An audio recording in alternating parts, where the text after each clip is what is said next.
আচ্ছা, ভগবান যদি আপনাকে কখনো ডাকে, সেই ডাক কোনোদিন বুঝতে পারেন?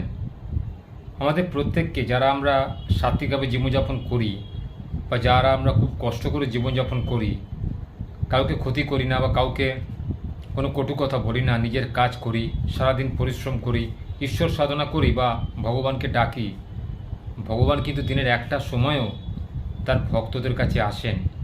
তিনি তো সশরীরে আমাদের দেখা দেন না, কিন্তু বিভিন্ন রকমের আকার ইঙ্গিতে তিনি কিন্তু বুঝিয়ে দেন যে তিনি আমাদের সঙ্গে রয়েছেন বা তিনি আমাদের প্রতিটা দিনকে ভালো করার জন্য কিছু উপদেশ দিচ্ছেন।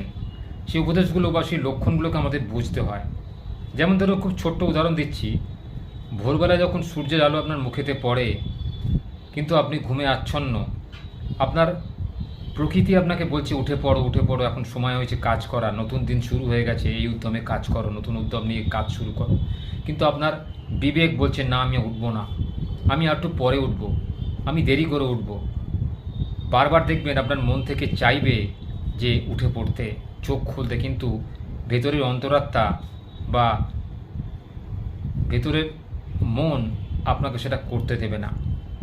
এখানেই প্রমাণিত হয় ঈশ্বরের সঙ্গে মানুষের যে সংঘাত, যে বিরোধ, এখান থেকেই শুরু হয়।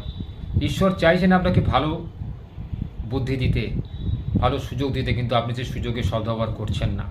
তাই এই সুযোগের সদ্ব্যবহারটা করতে শিখুন।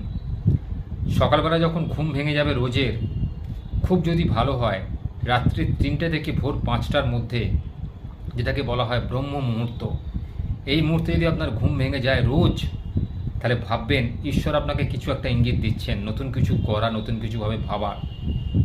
এই সময় কিন্তু গভীরভাবে চিন্তা করা বা ভাবার সময়, আপনার জীবন নিয়ে, আপনার জীবিকা নিয়ে, আপনার দৈনন্দিন দিনটা কীভাবে কাটাবেন, কীভাবে চলবে আপনার সেই নতুন দিন, কী পরিকল্পনা আপনি করবেন, ভগবান কিন্তু সুযোগ দেয়।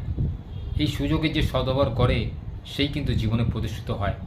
আর যে সুযোগে সদ্ব্যবহার করতে পারে না, সে কিন্তু পিছিয়ে থাকে। আমরা অনেকে পারিপার্শ্বিক চাপেতে এই সুযোগের সদ্ব্যবহার করে উঠতে পারি না।